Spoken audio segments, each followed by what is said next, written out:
Subscription کے button کو دبائیے اور ساتھ بیل آئیکن پر کلک کیجیے تاکہ آپ کو تمام ویڈیو فوراً مل سکیں۔ اس ویڈیو پسند آنے کی صورت میں اسے لائک، کمنٹ اور شیئر کرنا مت بھولیں۔ چند دنوں کی مسافت کے بعد ارطغرل اور سبیلہ کو کسی جگہ حماد بن علی کے سامنے پیش کیا گیا۔ ڈاکوؤں کا یہ گروہ اسی کا تھا۔ سبیلہ پر تو جیسے خاموشی طاری تھی، ارطغرل حماد کو بھی للکار رہا تھا۔ حماد چرب زبان تھا، اس نے ارطغرل کو موم کر لیا، اور جب ارطغرل نے اسے بتایا کہ وہ غلاموں کے خاندان کا فرد ہے اور 3 آقاؤں کا محافظ رہا ہے، تو حماد نے اسے اپنے پاس بٹھا لیا۔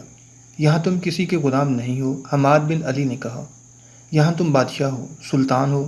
تمہاری وجاہت دیکھ کر اور یہ سن کر کہ تم میرے اتنے زیادہ آدمیوں کے ہاتھ نہیں آتے تھے، میں نے تمہیں اپنے ساتھ رکھنے کا ارادہ کر لیا ہے۔ تمہاری قدر میرے سوا اور کوئی نہیں جانتا۔ کہ تم مجھے اپنے جیسا ڈاکو بنانا چاہتے ہو؟ ارطغرل نے خشمگین لہجے میں پوچھا۔ تو کیا تم غلام رہنا چاہتے ہو؟ حماد نے کہا۔ کہ تم آزادی کی زندگی پسند نہیں کرو گے؟ حماد نے اسے قائل کر لیا کہ وہ اس کے ساتھ رہے۔ حماد کو جب پتہ چلا کہ وہ اس لڑکی سبیلہ کے خاوند کا محافظ تھا جسے اس کا گروہ اغوا کر لایا تھا، تو اس نے سبیلہ سے کہا کہ تم یہاں ملکہ بن کے رہنا چاہتی ہو تو اپنے خاوند کے محافظ سے کہو کہ وہ تمہارے ساتھ رہے، ورنہ تم دونوں کا انجام بہت برا ہوگا۔ سبیلہ نے ارطغرل کو الگ لے جا کر کہا کہ وہ اس کی خاطر اس کا ساتھ رہے۔ سبیلہ نے اسے بتایا کہ حماد نے اسے کیا دھمکی دی ہے۔ ارطغرل حماد کا قائل ہو ہی چکا تھا۔ سبیلہ کی مظلوم آنسوؤں نے اس سے فیصلہ کروا لیا کہ وہ حماد کے ساتھ رہے گا۔ حماد نے اسے بہترین گھوڑا دیا اور اسے اپنا ذاتی محافظ بنا لیا، اور سبیلہ حماد کی داشتہ بن گئی۔ دونوں 1 سال کے عرصے میں اس ماحول میں گھل مل گئے تھے۔ ارطغرل رہزنی کی 2 وارداتوں میں شریک ہوا تھا۔ وہ چونکہ حماد کا محافظ تھا، اس لیے وہ قذاقی میں کم ہی شامل ہوتا تھا۔ بدوؤں کے یہ قبائل اتنے سرکش تھے کہ اپنے اپنے سردار کے سوا کسی اور کا حکم نہیں مانتے تھے۔ حماد بن علی کو سب نے صرف اس لیے اپنا بے تاج بادشاہ تسلیم کر لیا تھا کہ اس نے خلیفہ بغداد کو اور اس حاکم کو جو حماد کو گرفتار کر سکتا تھا اپنے ہاتھ میں دے رکھا تھا۔ خلیفہ کو تو بتایا ہی نہیں گیا تھا کہ حماد رہزن اور قذاق ہے۔ اس 1 سال کے دوران ارطغرل اور سبیلہ کی ملاقاتیں ہوتی رہتی تھیں۔ ارطغرل اس کے ساتھ ہی رہتا تھا۔ دونوں کو ایک دوسرے سے یہی لگاؤ تھا کہ دونوں اغوا ہوئے تھے۔ یوں معلوم ہوتا تھا جیسے دونوں نے اس زندگی کو پسند کر لیا ہے۔ سبیلہ کو حماد نے ملکہ بنا دیا تھا، اور ارطغرل کے ساتھ حماد کا یہ وعدہ پورا ہو گیا تھا کہ وہ یہاں غلام نہیں، آزاد ہوگا۔ بدو اس کا احترام کرتے تھے۔ اس رات جب سبیلہ ارطغرل سے ملنے گئی تو یہ پہلی خفیہ ملاقات تھی۔ ارطغرل حیران تھا کہ سبیلہ نے اسے یوں چوری چھپے کیوں بلایا ہے۔ کیا وہ اپنے آقا کے ساتھ بے وفائی کرنا چاہتی ہے کہ اس نے درپردہ تعلقات کے لیے ارطغرل کو منتخب کیا ہے؟ کیوں سبیلہ؟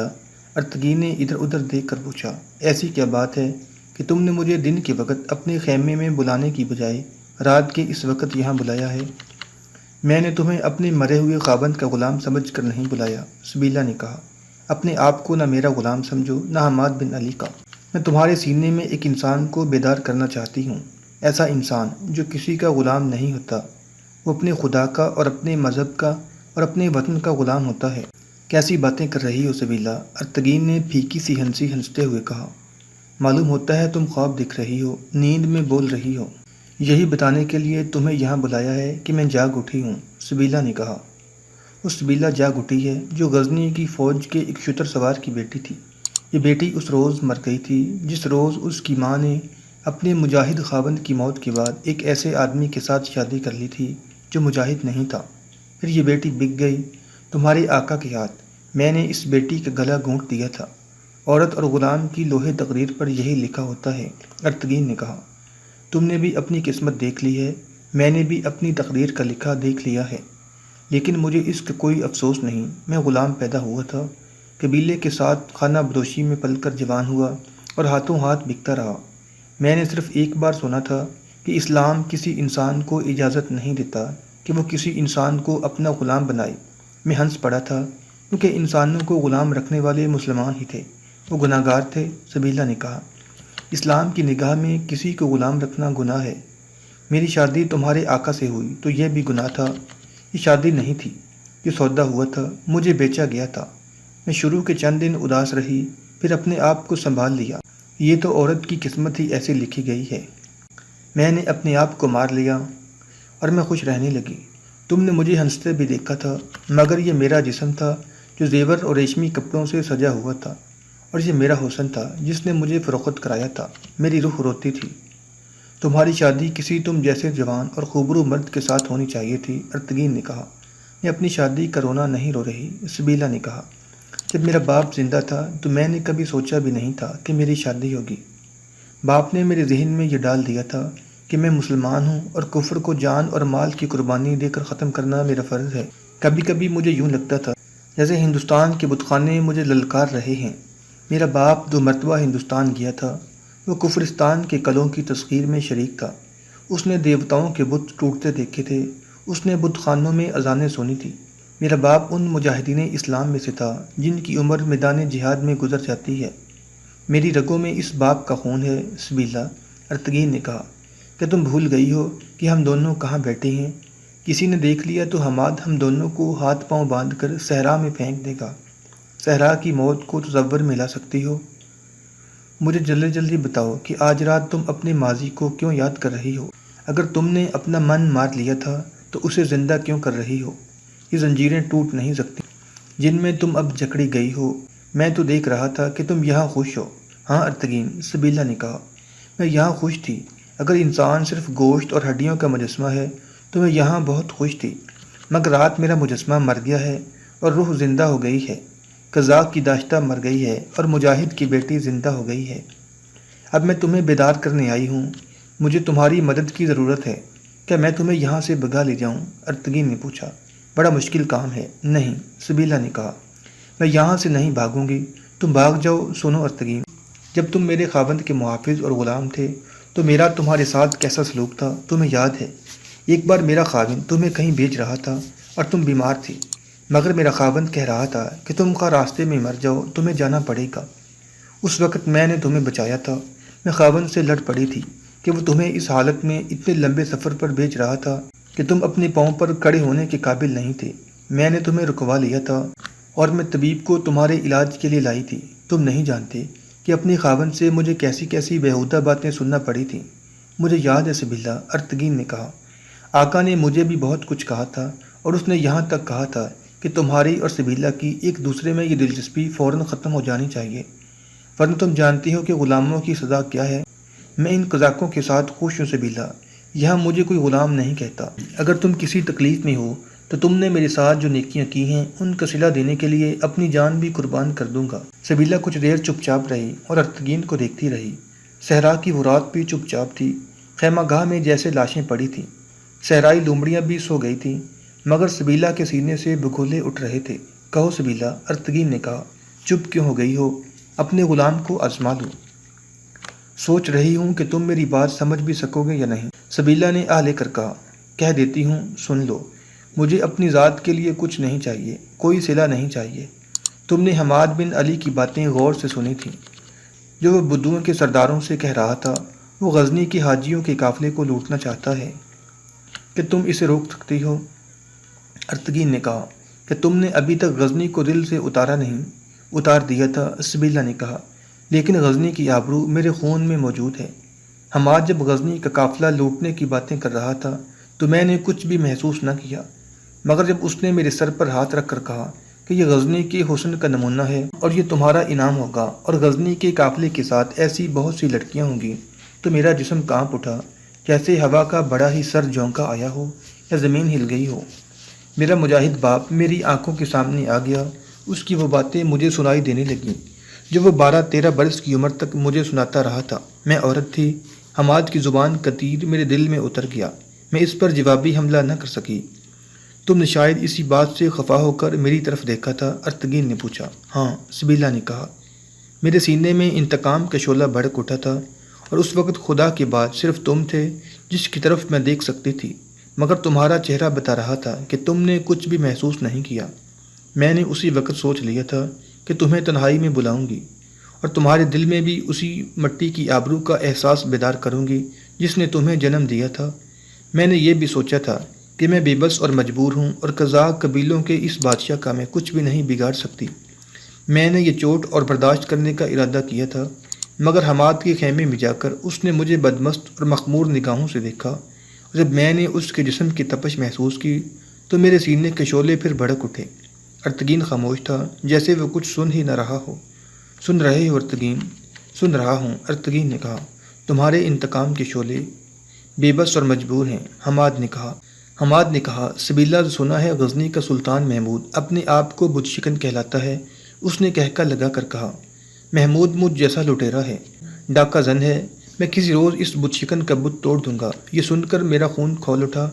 وہ جب گہری نیند سو گیا تو میں نے اس کا خنجر نکال لیا۔ میرے ہاتھ کانپ رہے تھے۔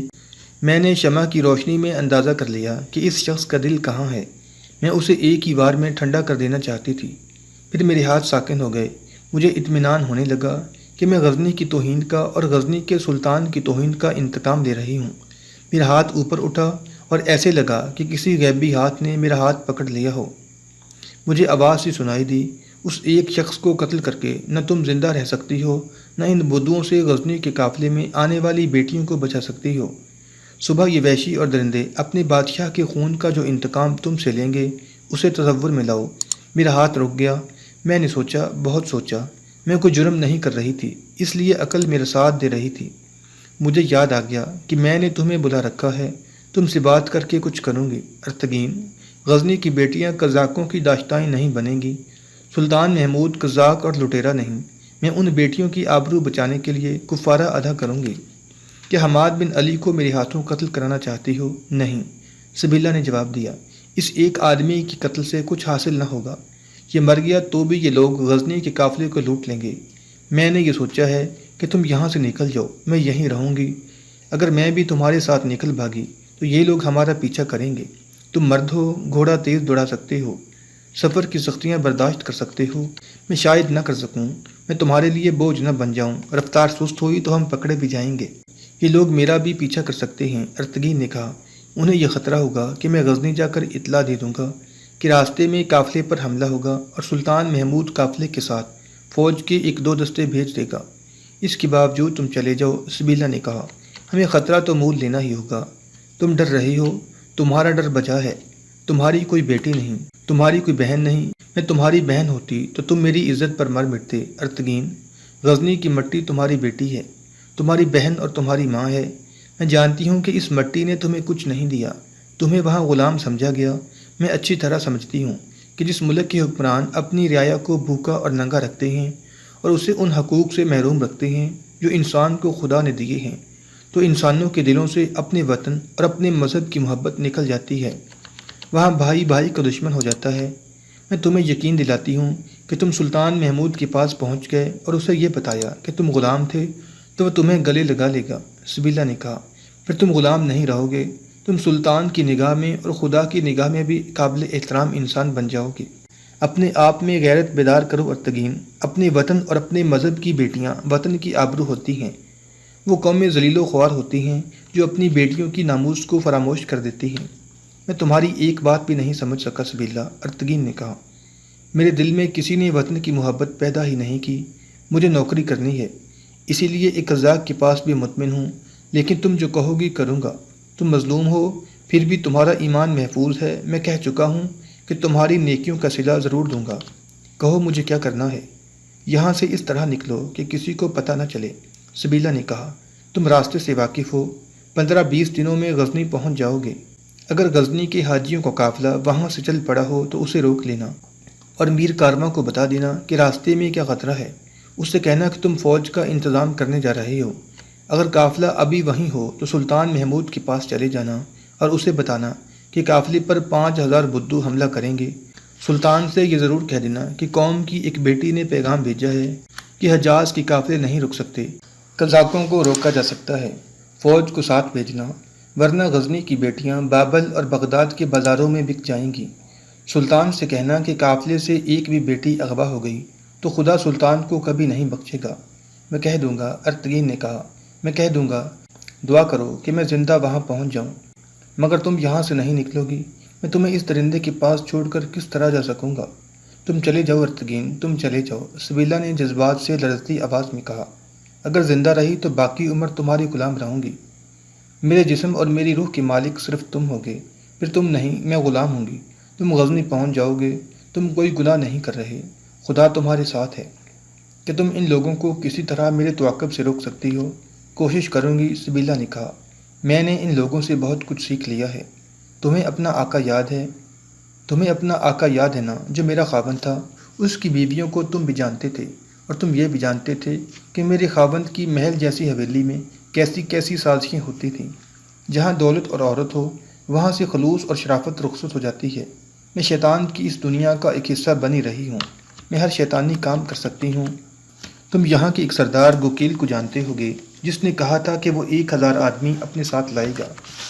مجھے اس شخص سے نفرت ہے۔ اس نے مجھے کہا تھا کہ میں حماد سے ہٹ کر اس کے ساتھ چلی چلوں۔ میں نے اسے کہا تھا کہ میں حماد کی بیوی نہیں، پھر بھی اسے دھوکہ نہیں دوں گی۔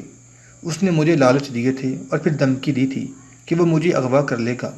اس نے یہ بھی کہا تھا کہ میں نے اگر حماد کو بتا دیا تو وہ مجھے قتل کرا دے گا۔ میں شاید اس سے انتقام لوں۔ تم یہاں کی باتیں چھوڑو ارتگین، بتاؤ تم کب یہاں سے نکلو گے؟ ابھی، ارتگین نے کہا۔ اب مجھ سے اور کچھ نہ پوچھو، تم چلی جاؤ۔ رات کا آخری پہر گزر رہا تھا۔